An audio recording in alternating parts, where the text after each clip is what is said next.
Welcome to the Cowtown Cats Lacrosse Podcast, where we talk all things Panther City Lacrosse Club. Now here are your hosts, Nicholas and Andy. Welcome everyone to a very special mid-season episode of the Cowtown Cats Lacrosse Podcast. I am Nicholas, joined by Andy. Hello, hello. And yes, we are very much officially through the halfway point of the season. So what a better time to have a surprise episode and talk about our mid-season awards. This year, okay, I'll start with you. How would you best describe the year so far? I'd say it's promising. Yeah, I think we've shown the improvement that you would like to see from an expansion team going into its second season.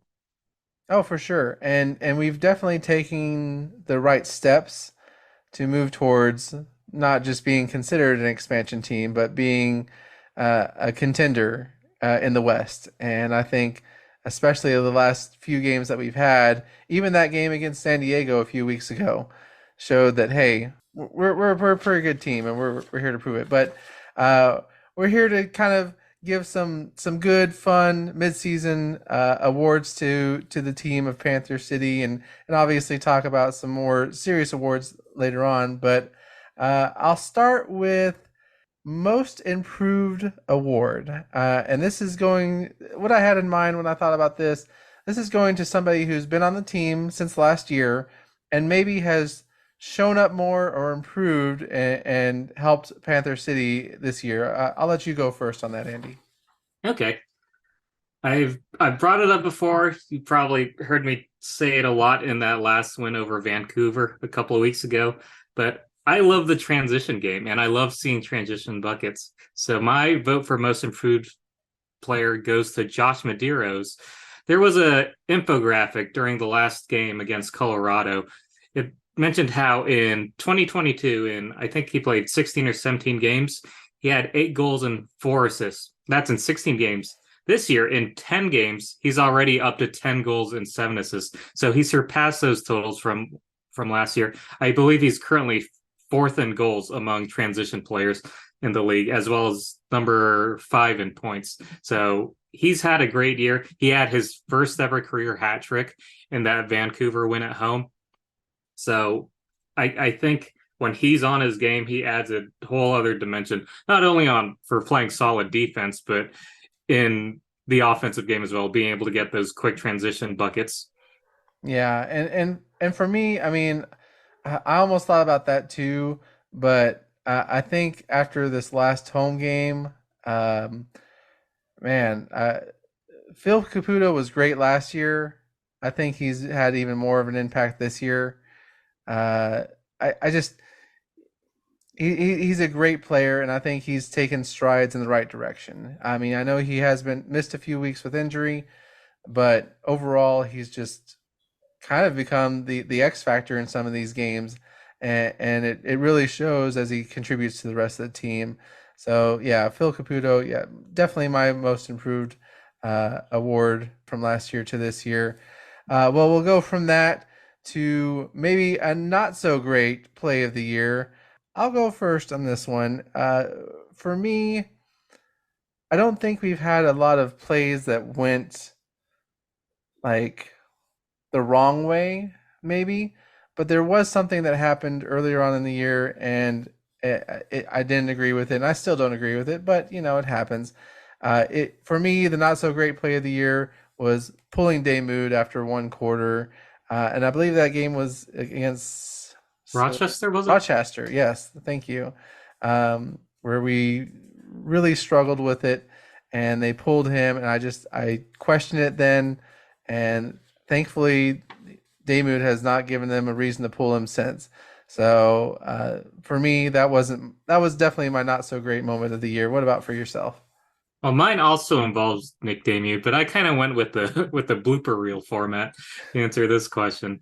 There was one game, honestly, from what I remember, it might have been was it against Rochester? Oh no, it might have been the first Panther City game because we saw, or the first Colorado game since we saw it live. He made a pretty good shoulder save to to deflect the ball, but unfortunately, the ball ended up behind him, and he couldn't see where it was. The his fellow defenseman couldn't quite communicate where it was. So as he turned his back, he actually knocked the ball back into his own goal. And so it was one of those plays. As a Panther City fan at the time, you're like, "Oh my gosh, I can't believe we let that goal up." Looking back on it now, we can kind of chuckle and be like, "Okay, that was one of the few less than bright spots in an otherwise very good year for Nick." Yeah, for sure. Well, speaking, it's so funny. So not our both of our not so great plays of the year. Were with Nick Damude. I think that would be a great transition. So if you follow us on Instagram, I have a trend on there with a lot of our stories, and then we actually have a whole section of stories dedicated to it. But it's the Damude Appreciation Award. I post a lot of Damude Appreciation posts on there just because I think he's a great guy, and I think he's doing a really good job this year. So yes, what do you have on the opposite end of that, where the Damude Appreciation Award for that moment for the year? Something tells me I might have the same one that you have, but in the loss, yes, it came in a loss against the Saskatchewan Rush.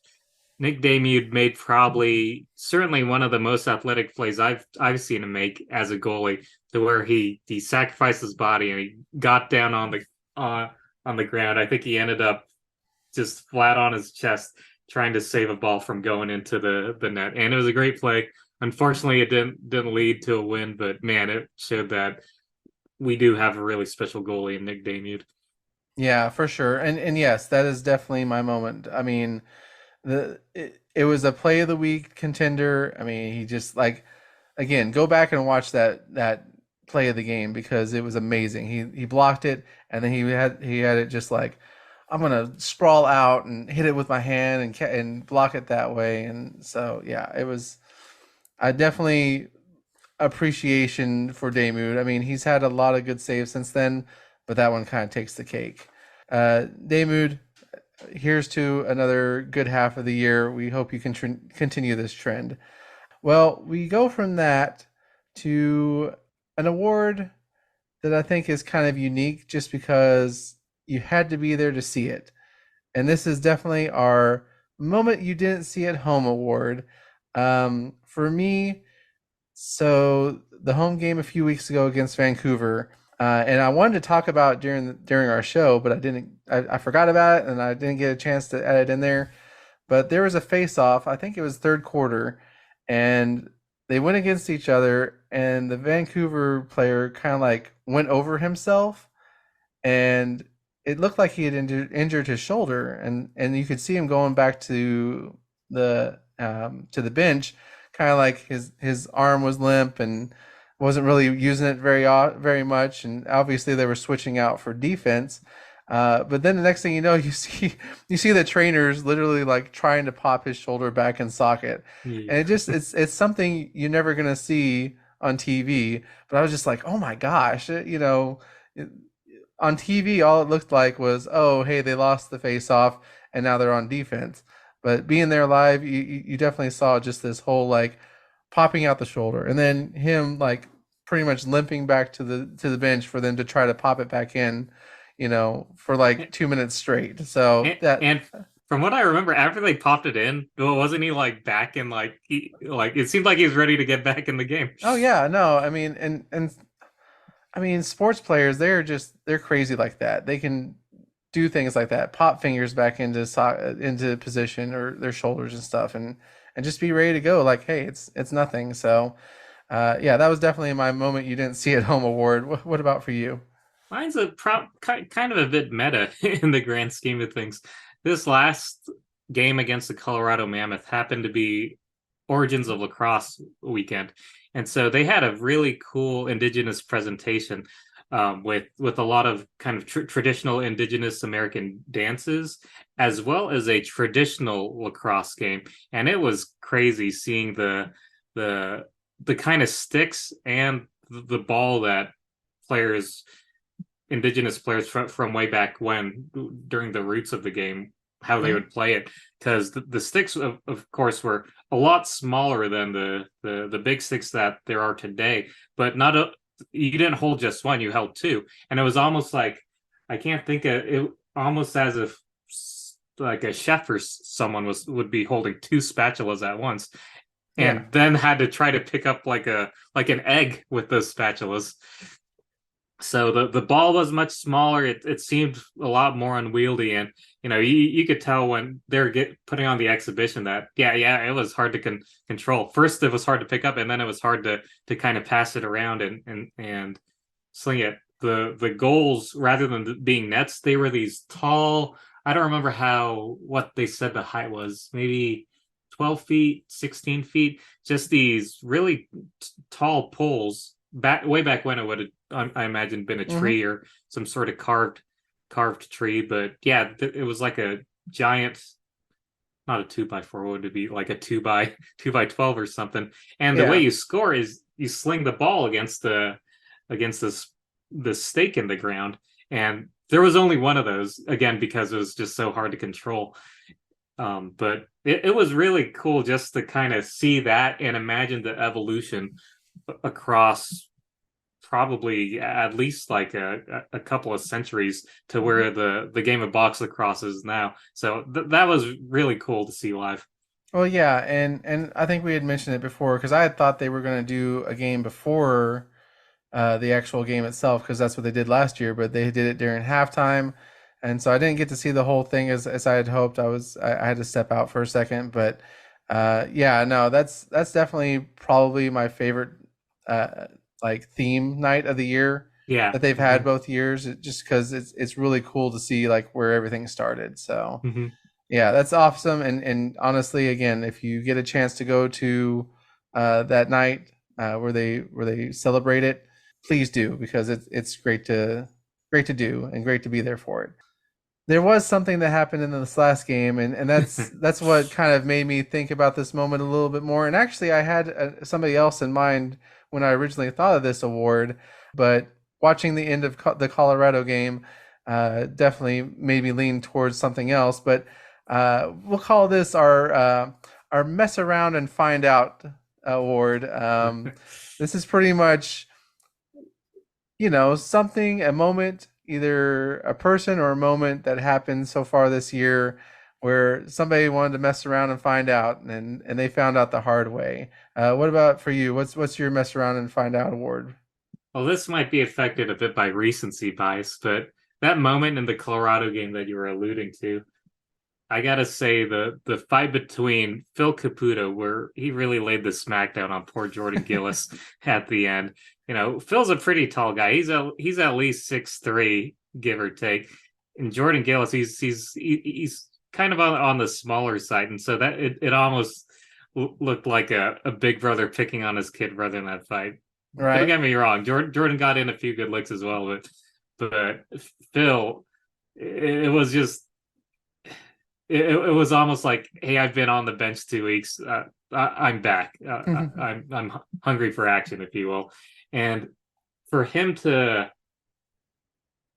do that as an offensive player, he's almost like, obviously there's Crawford, Jake Fox, other guys too that seem like they could hold their own. But Caputo, in many ways, does kind of come across as the enforcer on the offensive end. Like, you expect defensive guys to stick up and be kind of like tough and aggressive, but the fact that Caputo went in there and just kind of get exchange some pleasantries, Right. it was a pretty crazy moment to see live. I mean, honestly, that was one of my top contenders. My original contender for this award was Nathan Grinnan because he's just Oh such a yeah, scrappy player. I mean, he absolutely. really is like the heart and soul of scrappiness. But the more I thought about it, the more I remembered there's one thing that happened, and it was only what the second week of the year. We were in Las Vegas.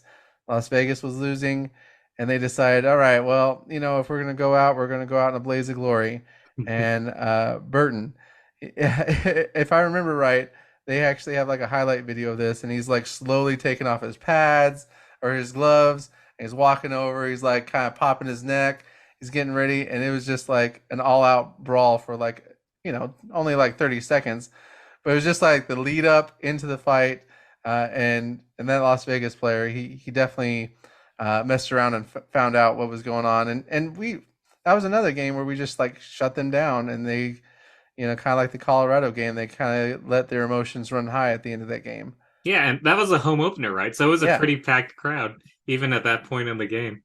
So yeah, and so definitely a mess around and find out moment for sure.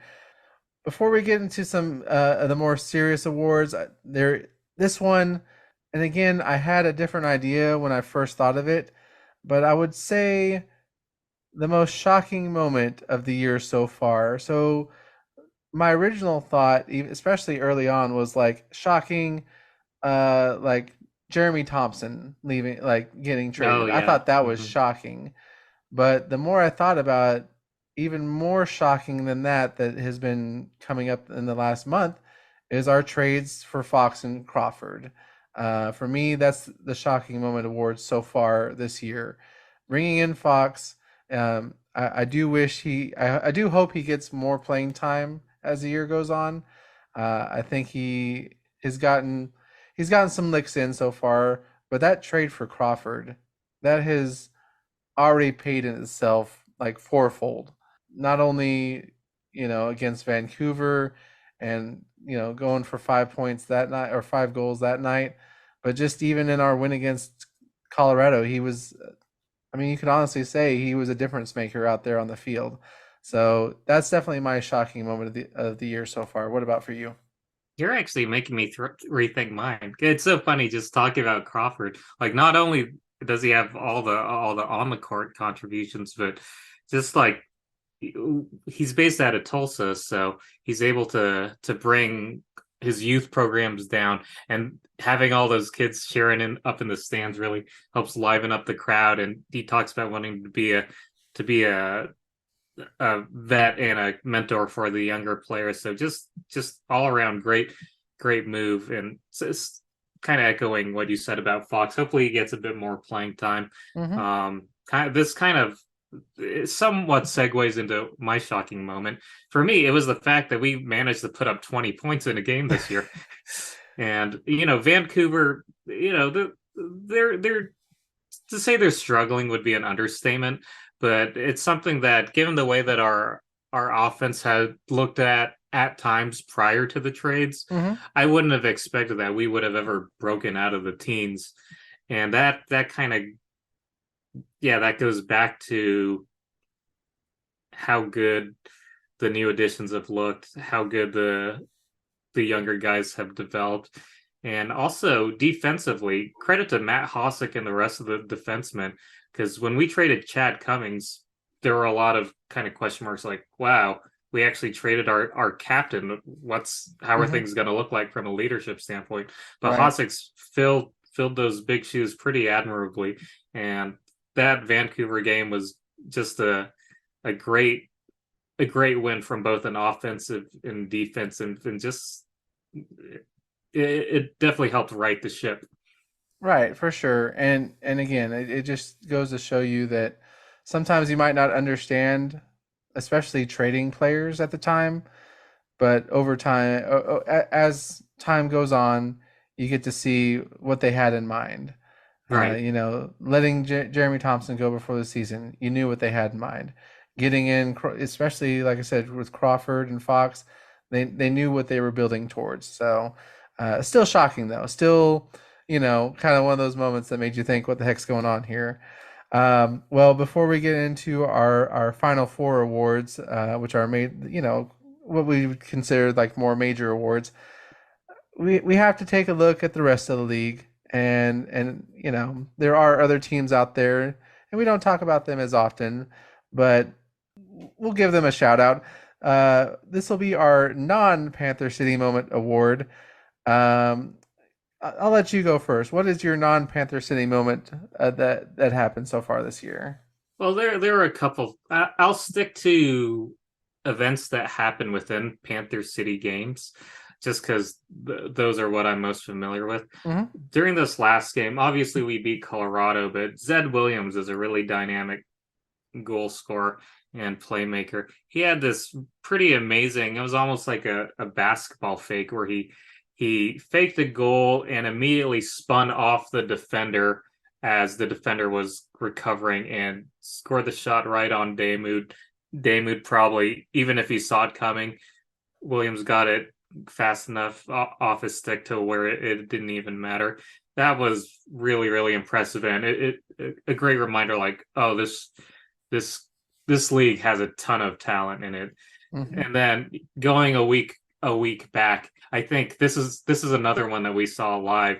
Keegan Ball, for all of Vancouver's struggles, Ball's been balling out. Mm-hmm. And he had one acrobatic goal where I think he caught the pass right on the right side of the crease and just made a diving goal in the air that really reminded me of what Will Malcolm does a lot for our team. What Malcolm and Brennan do from Yeah. that right wing. And so it was just another thing like, wow, that was a great play. I'm glad we're gonna win this game, but man, this guy is good. And if I had more time, I would love to see more. I don't think I don't remember if we're playing Buffalo this year. I would love to see how Dane Smith looks. I know he's Mm-hmm. the reigning MVP, and he's on pace to, I think, shatter the records that he shattered last year. And so it's just, yeah, there's so much great lacrosse out there to watch. But those two plays, probably because I saw them live, really stuck out to me. Yeah, no, to be honest, the East is crazy. I mean, I wish we could play them more. Obviously, they try to get in as much divisional games as possible to Right. help out with the playoff seeding, but yeah, there's a lot of teams out east that you have to keep an eye out for. For me, it's not so much just a play or anything, but it still does have to include Panther City because we were there. The Las Vegas home opener. I talk about a lot of this year, like these other arenas and these other venues, and just seeing kind of the people that are there and how different atmospheres, and it was crazy to watch that Las Vegas home opener. I mean, you start out the game with Wayne Gretzky and Steve Nash and their partners, Yeah. that pretty much helped bring that team into Las Vegas, and then just the kind of the atmosphere, like the way things do with like their scoring, and they have like the fog machines going off, and it it just seems like a very unique atmosphere. And so honestly, it was like nothing I had seen so far out of the other venues. And so yeah, no, Las Vegas home opener, it was great. So yes, we come down to kind of our final four bigger awards so far this year. We'll start out with, and this is going to be a tough one because there are a few directions we can go. Um, so far this year, who is your rookie of the year? It's I'd say it's close, but I have to give the nod to Jonathan Donville. He's just had an amazing year. He's got he's second on the team in points. He's first in assists, second in goals. He's really fit in seamlessly. When you watch the way he plays, it doesn't seem like he's a rookie out there. Honorable mention of course goes to Matthew Gaucher. I think he's played in maybe one or two less games because I Mm-hmm. think he didn't play that first game against Vegas, but he's looked great out there as well. But as far as I think Donville is the presumptive rookie of the year, the way he's been playing, not just for Panther City, but for in the league overall. Yeah, and I really wanted to go with Donville, but your runner up is my rookie of the year so far, and not because of he's in contention of rookie of the year, more so of like I said in that game against Denver, he has taken hold and taken advantage of every opportunity that he's been given to play, and he's shined. He doesn't let minutes go to waste. He doesn't let his playing Yeah, time go to waste. He shows that he's out there to fight and he's out there to play. And you know, just the fact that yes, Donville is probably the clear cut possible rookie of the year for the NLL, but probably rookie of the year for Panther City. But to have Gaucher be in there and make that big of a difference in the games that he's played, I mean, he's really shined. And so he's definitely my rookie of the year so far. We'll go from that to the play of the year. And there are plenty Ooh. of plays to talk about this year. Uh, for me, play of the year, you I think cannot, we I mean, you cannot get better than Will Malcolm in Philadelphia, pretty much putting the game away with the juke of the year, making the defender fall over himself and getting the goal. I mean, you see a lot of times where they'll get like a good defensive play or they get a good juke and the player loses their footing and they shoot and they miss or something like that. But that goal like sealed away the game. That goal was like the stamping point on the finish for that game. So, play of the year so far, Will Malcolm just juking the defender out of their shoes and securing that win against Philadelphia. What about for yourself? I chose the exact same one. Will Malcolm juking. I think it was Isaiah Davis Allen. Who's no slouch on defense.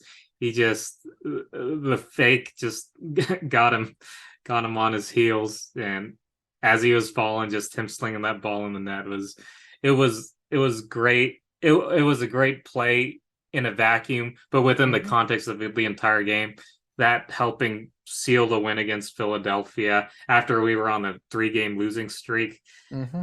to win on the road against a team at that point that still had playoff. They probably still do have playoff aspirations. It was just very, yeah, it's the best. Oh yeah, no, yeah, play of the year contender for sure. Well, we go from that to our player of the year so far, and this is looking at offense, defense. I mean, it's hard to pick just one because there are good players that play on defense. There's good transition players. There's good offensive players. But for you, who is your player of the year so far? Like you said, it's well. I'll preface this. If I had to pick one on offense and one on defense, Damude would be my defensive player of Panther City year, just given that how he's increased his save percentage by a good, I think it's above the 80s at this point to a top 5 in the league. However, within the grand scheme of things, Will Malcolm had a very good year last year. He's even better this year, leading the team in points and goals, second only to Donville in assists. He's developed a great rapport with all these new additions to the team very fast and really become grown into a leadership role. I know he's younger than his brother. He's one of the younger guys on the team, but Mm-hmm. he's just basically a real key cog. Special honorable mention would go to Donville. I think if there's any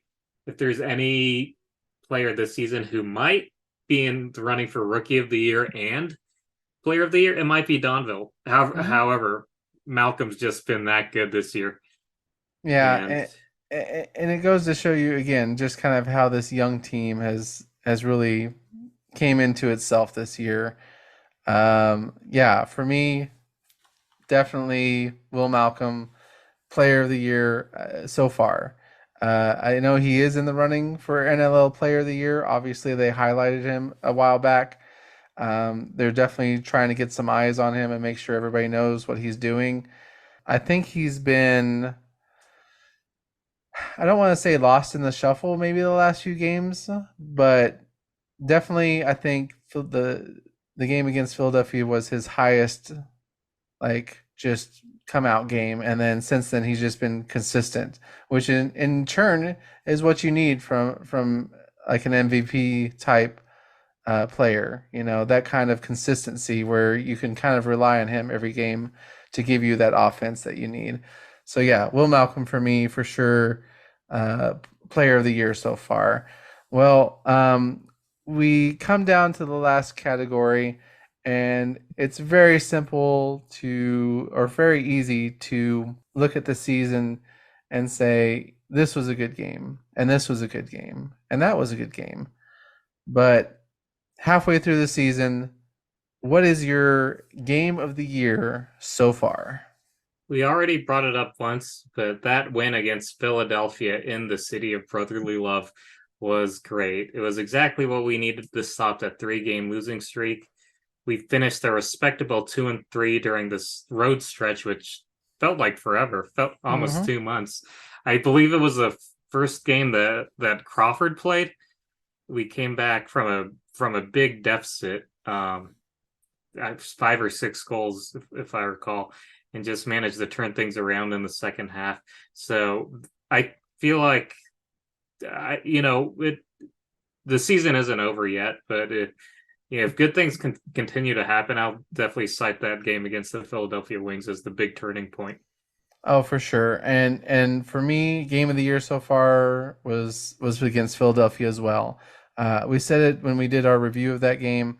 It showed what we were capable of, being down and be able to fight back and be able to keep it close and pull away with a win in the end. And that really shows like what kind of team we can be. That even when we're down, we're not in a tight spot. We can get out of that and get a win. So not only that, but like play of the game, play of the year so far with Will Malcolm, securing a win like that. Not only that, I will say too, it was a great experience outside of the game itself, because that was the first time we all kind of met up.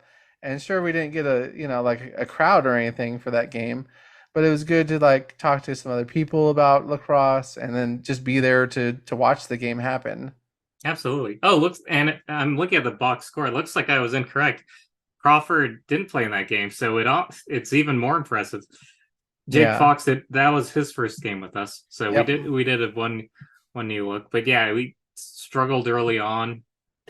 We were down 2-6 in the going into the second half, and then just turn on the Jets in that third quarter and really cut into that deficit.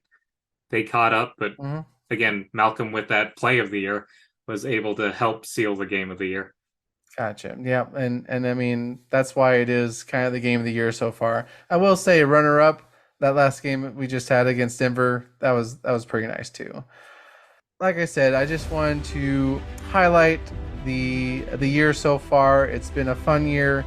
It's been a little bit of a struggle at times, but I think for the most part we are on the right track, and we have a whole nother half of the year to go. So here's to Panther City, here's to the rest of the year, and here's to hopefully a playoff berth in the future. But thank you guys once again for listening to the Cowtown Cats Lacrosse podcast. I am, of course, Nicholas. And I am, once again, Andy. And we thank you guys again for all the support that you've given us so far this year. And here's to the second half of the year. Thank you guys, and we'll see you next time. Here. Cheers, y'all.